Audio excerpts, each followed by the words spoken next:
Olá! E o grande cenário político está montado. O palco está montado, os personagens estão colocados. E nós, como se estivéssemos num estádio de futebol ou num teatro, não podemos interferir na peça, nem no jogo. Ou será que podemos? Ou será que podemos pelo menos entender o que está acontecendo, o que cada personagem pretende, qual é o objetivo de quem conduz a peça, de quem conduz o jogo. Se você gosta de vídeos sobre assuntos políticos, se você gosta de pensar sobre o assunto, ver de uma forma diferente, ouvir algo diferente, uma análise diferente, inscreva-se nesse canal, dê o seu gostei ou não gostei, comente se você concorda ou não concorda. Vamos aos fatos. Fazem em torno de 30 anos que tem um certo grupo que governa o nosso país mesmo sem ser governo. Desde o tal do PMDB de guerra, do MDB e Centrão, e assim por diante, outros partidos que dali surgiram, mas existem personagens políticos nesse país que são governantes sem ser governo, que influenciam, que dominam, que dirigem, que estrategicamente conduzem o nosso país. Esse é um fato. Outro fato é esse cenário agora político que está montado, essa cena toda, esse palco todo de prisão, não prisão, acusação, não acusação, crime, não crime, atentado contra o direito, tentativa de golpe, narrativa de golpe, provas que aparentemente parecem, outras que são totalmente forjadas, outras que são apenas narrativas, insinuações. Mas qual o objetivo que está por trás de tudo isso? No meu entendimento, claramente há um interesse de várias pessoas. E isso está se cumprindo. Eles estão conseguindo. Até mesmo o Bolsonaro, para ele toda essa movimentação, tudo isso leva cada vez mais, eleva o nome dele, o conhecimento, a publicidade e assim por diante. Mas aí nós temos o Alexandre de Moraes, que está aproveitando o momento midiático. Por que transmitir tudo pela mídia de repente?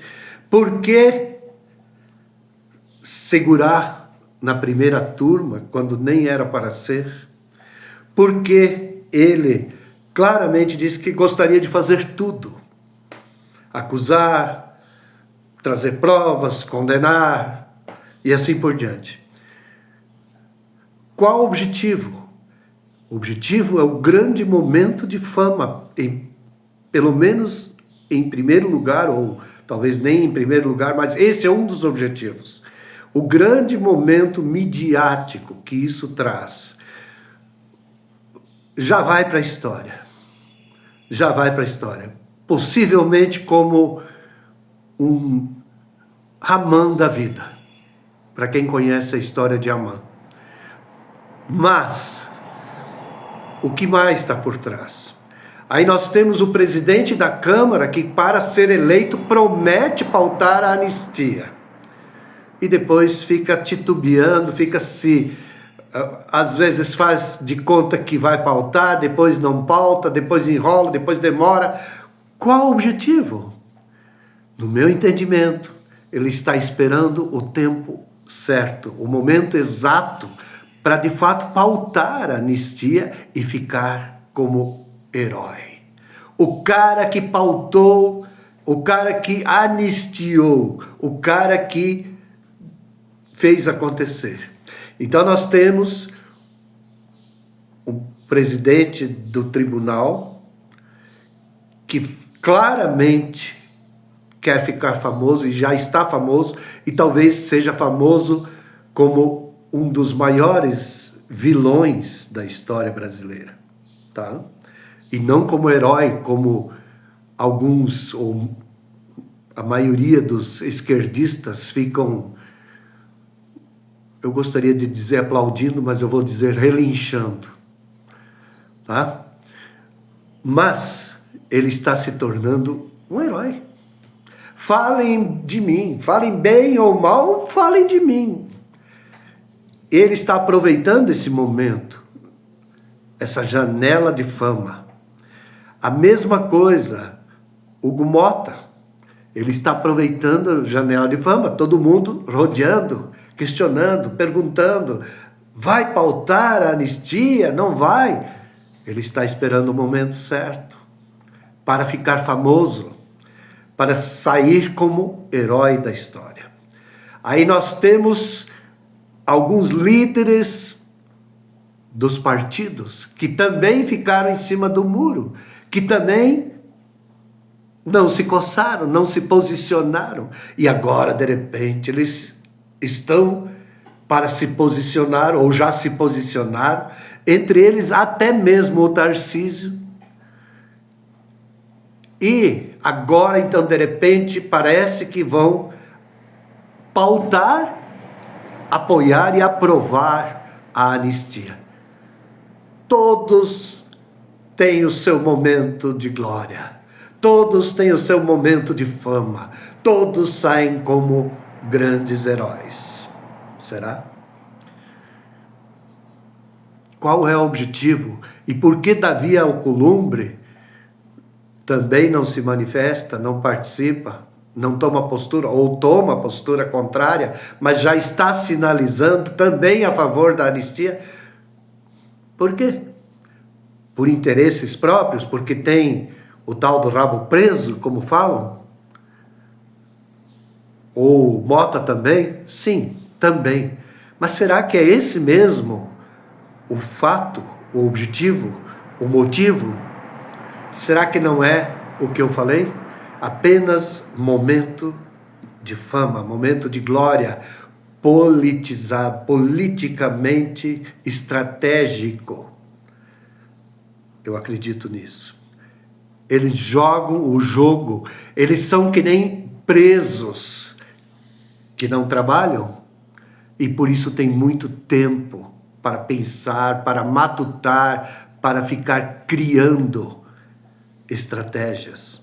Nós que trabalhamos e pagamos por aqueles benditos, são nossos funcionários, nós que deveríamos poder mandar neles, mas como eu já disse, num estádio de futebol, por mais que a gente pague, seja um associado, pague pela entrada para assistir o jogo, nós não podemos interferir diretamente no jogo. E é assim que o jogo é jogado. É assim que os nossos funcionários criam as suas leis contra nós, impõem o próprio salário, as próprias condições de trabalho e exigem de nós e fazem do jeito que eles querem. Porque nós deixamos e porque nós os elegemos. Alguns talvez não. Alguns são colocados lá porque nós elegemos, outros que os colocaram. Mas esse é o jogo. Esse é o jogo. E quem de nós pode interferir?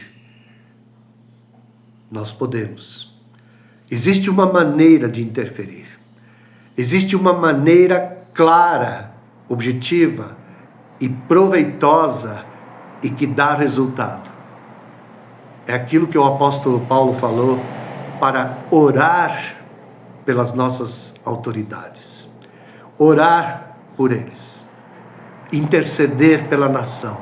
É isso que nós precisamos fazer. Nós estamos no momento crucial. Nós estamos no momento, e não adianta dizer que não estamos a caminho do comunismo, da Venezuela, de Cuba e assim por diante.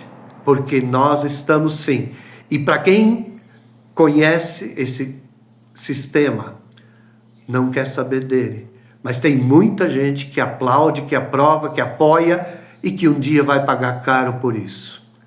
Que Deus nos livre do comunismo, que Deus nos livre do mau caráter, do mal político, que Deus nos livre, que caiam por terra em nome de Jesus todos os maus políticos, e que Deus levante homens de temor, cheios de Deus, cheios do poder do Espírito Santo para governar a nossa nação.